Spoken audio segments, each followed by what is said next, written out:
नमस्कार प्रिय भक्तों, आज की इस वीडियो में हम श्रवण करेंगे विनायक चतुर्थी व्रत कथा। हर महीने चतुर्थी के 2 व्रत किए जाते हैं, एक कृष्ण पक्ष की चतुर्थी का और दूसरा शुक्ल पक्ष की चतुर्थी का।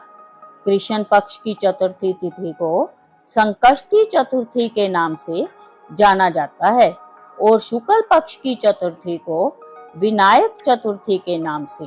दोनों ही चतुर्थी में भगवान गणेश की पूजा की जाती है। विनायक चतुर्थी व्रत में कथा सुनने और पढ़ने का विशेष महत्व है। अगर आप चतुर्थी तिथि का व्रत नहीं कर रहे हैं तो कथा सुनने मात्र से जीवन के सभी कष्ट दूर हो जाते हैं।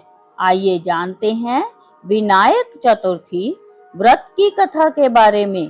प्रेम से बोलिए गणपति भगवान की जय। पौराणिक कथा के अनुसार एक बार माता पार्वती और भगवान महादेव नर्मदा नदी के तट पर चौपड़ खेल रहे थे। खेल में हार जीत का फैसला करने के लिए महादेव ने एक पुतला बना दिया और उसकी प्राण प्रतिष्ठा कर दी। भगवान महादेव ने बालक से कहा कि जीतने पर विजेता का फैसला करे। महादेव और माता पार्वती ने खेलना शुरू किया और तीनों बार माता पार्वती जीत गई। खेल समाप्त होने के बाद बालक ने महादेव को विजयी घोषित कर दिया। यह सुनकर माता पार्वती क्रोधित हो गई और बालक को अपाहिज रहने का शाप दे दिया। इसके बाद माता पार्वती से बालक ने क्षमा मांगी और कहा कि ऐसा भूल वंश हो गया। जिसके बाद माता पार्वती ने कहा कि श्राप तो वापस नहीं लिया जा सकता, लेकिन इसका एक उपाय है। माता पार्वती ने बालक को उपाय बताते हुए कहा कि भगवान गणेश की पूजा के लिए नाग कन्याएं आएंगी और तुमको उनके कहे अनुसार व्रत करना होगा, जिससे तुमको श्राप से मुक्ति मिल जाएगी। बालक कई सालों तक श्राप से जूझता रहा और एक दिन नाग कन्याएं भगवान गणेश की पूजा के लिए आई, जिनसे बालक ने गणेश व्रत की विधि पूछी।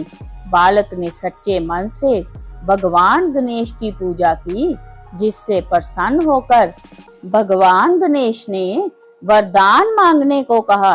बालक ने भगवान गणेश से प्रार्थना की और कहा कि हे विनायक, मुझे इतनी शक्ति दे कि मैं पैरों से चलकर कैलाश पर्वत पर जा सकूं। भगवान गणेश ने बालक को आशीर्वाद दे दिया और अंतर्ध्यान हो गए। इसके बाद बालक ने कैलाश पर्वत पर भगवान महादेव को श्राप मुक्त होने की कथा सुनाई। चौपड़ वाले दिन से माता पार्वती भगवान शिव से रुष्ट हो गई थी। बालक के बताए अनुसार भगवान शिव ने भी 21 दिनों का भगवान गणेश का व्रत किया।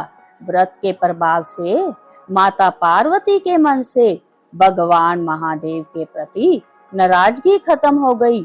मान्यता है कि भगवान गणेश की जो सच्चे मन से पूजा अर्चना और आराधना करते हैं, उनके सभी दुख दूर हो जाते हैं। साथ ही कथा सुनने व पढ़ने मात्र से जीवन में आने वाले सभी विघ्न दूर हो जाते हैं। एक अन्य कथा के अनुसार एक बार गणेश जी एक लड़के का वेश धरकर नगर में घूमने निकले। उन्होंने अपने साथ में चुटकी भर चावल और चुल्लू भर दूध ले लिया। नगर में घूमते हुए जो मिलता उसे खीर बनाने का आग्रह कर रहे थे। बोलते, माई खीर बना दे। लोग सुनकर हंसते। बहुत समय तक घूमते रहे, मगर कोई भी खीर बनाने को तैयार नहीं हुआ। किसी ने ये भी समझाया कि इतने से सामान से खीर नहीं बन सकती, पर गणेश जी को तो खीर बनवानी ही थी। अंत में एक गरीब बूढ़ी अम्मा ने उन्हें कहा, बेटा चल मेरे साथ, मैं तुझे खीर बनाकर खिलाऊंगी। गणेश जी उसके साथ चले गए। बूढ़ी अम्मा ने उनसे चावल और दूध लेकर एक बर्तन में उबलने चढ़ा दिए। दूध में ऐसा उफान आया कि बर्तन छोटा पड़ने लगा। बूढ़ी अम्मा को बहुत आश्चर्य हुआ, कुछ समझ नहीं आ रहा था। अम्मा ने घर का सबसे बड़ा बर्तन रखा, वो भी पूरा भर गया। खीर बढ़ती ही जा रही थी, उसकी खुशबू भी चारों तरफ फैल रही थी। खीर की मीठी मीठी खुशबू के कारण अम्मा की बहू के मुंह में पानी आ गया।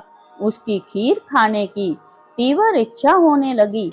उसने एक कटोरी में खीर निकाली और दरवाजे के पीछे बैठकर बोली, ले गणेश, तू भी खा, मैं भी खाऊं, और खीर खा ली। बूढ़ी अम्मा ने बाहर बैठे गणेश जी को आवाज लगाई, बेटा तेरी खीर तैयार है, आकर खा ले। गणेश जी बोले, अम्मा तेरी बहू ने भोग लगा दिया, मेरा पेट तो भर गया, खीर तू गांव वालों को खिला दे। बूढ़ी अम्मा गांव वालों को निमंत्रण देने गई। सब हंस रहे थे। अम्मा के पास तो खुद के खाने के लिए तो है कुछ नहीं, पता नहीं गांव को कैसे खिलाएगी। पर फिर भी सब आए। बूढ़ी अम्मा ने सबको पेट भर खीर खिलाई। ऐसी स्वादिष्ट खीर उन्होंने आज तक नहीं खाई थी। सभी ने तृप्त होकर खीर खाई, लेकिन फिर भी खीर खत्म नहीं हुई, भंडारा भरा ही रहा। हे गणेश जी महाराज, जैसे खीर का भगोना भरा रहा, वैसे ही हमारे घर का भंडार भी सदा भरे रखना। बोलो गणेश जी महाराज की जय। ऐसी ही पवित्र कथाएं सुनने के लिए चैनल को सब्सक्राइब करना ना भूलें। वीडियो पसंद आए तो लाइक करें, हाइप करें और कमेंट बॉक्स में जय श्री गणेशा जरूर लिखें। मिलते हैं अगली वीडियो में, तब तक के लिए जय श्री गणेशा।